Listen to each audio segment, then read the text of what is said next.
Welcome my dear students. आज हम start करने जा रहे हैं इनऑर्गेनिक केमिस्ट्री। मैंने आपको ऑलरेडी पढ़ाया है यूनिट नंबर 3 में, जब हमने डिस्कस किया था पीरियोडिक क्लासिफिकेशन ऑफ एलिमेंट्स। वहां पर हमने देखा हम कैसे एलिमेंट्स को अरेंज करते हैं in the form of periodic table.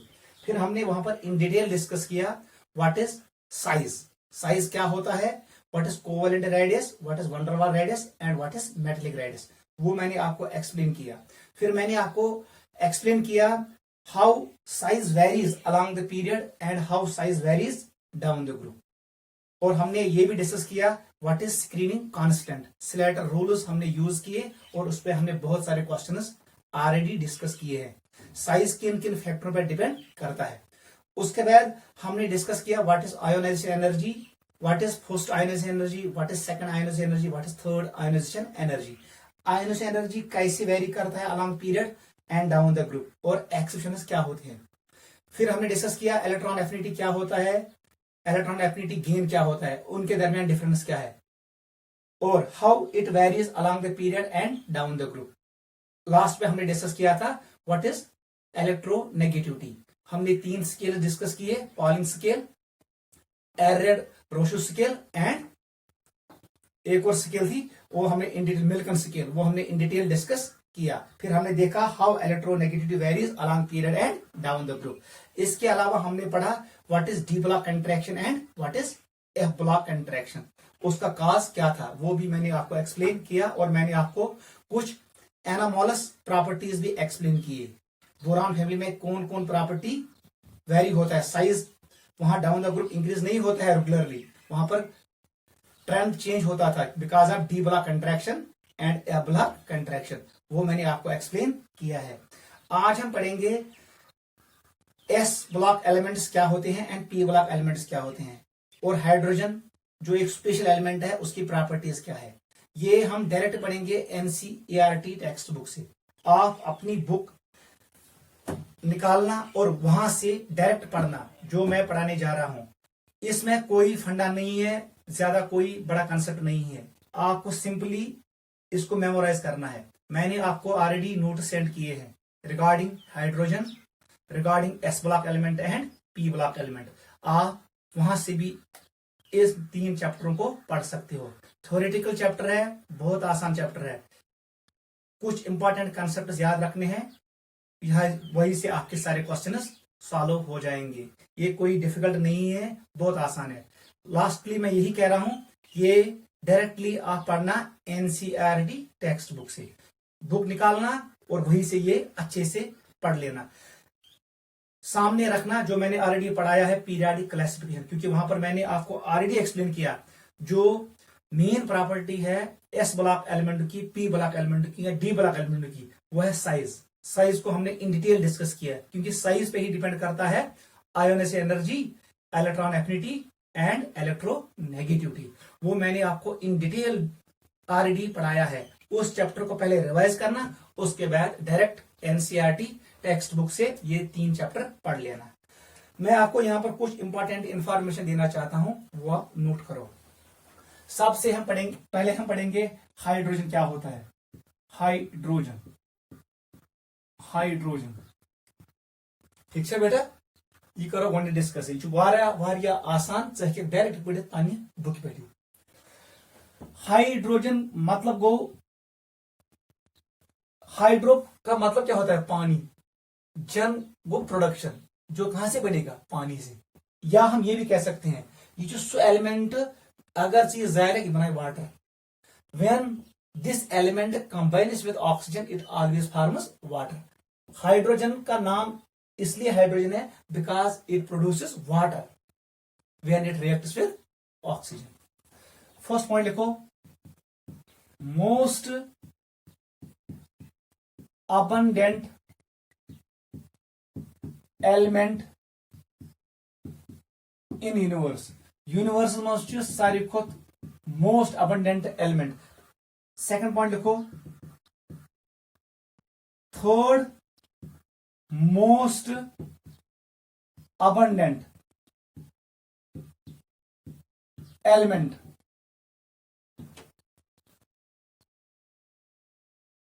on the globe जमीनस पे त्रेयम most abundant element after oxygen and sulphur. याद रखना क्या थर्ड ये मोस्ट अबंडेंट, क्योंकि हाइड्रोजन जो लाइटेस्ट एलिमेंट इसको मिलता है because of photons it gain kinetic energy और ये एस्केप करता है ग्रेविटेशनल फील्ड ऑफ अर्थ को। मैं लिखूंगा it escapes the surface of earth, ये अर्थुक सरफेस करन एस्केप। थर्ड पॉइंट लिखो lightest element, it is lightest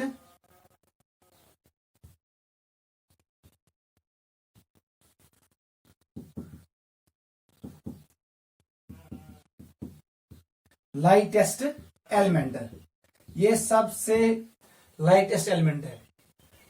fourth point लिखो, वेरी वेरी इंपॉर्टेंट, ये पॉइंट आपको याद रखना है। सिंपलेस्ट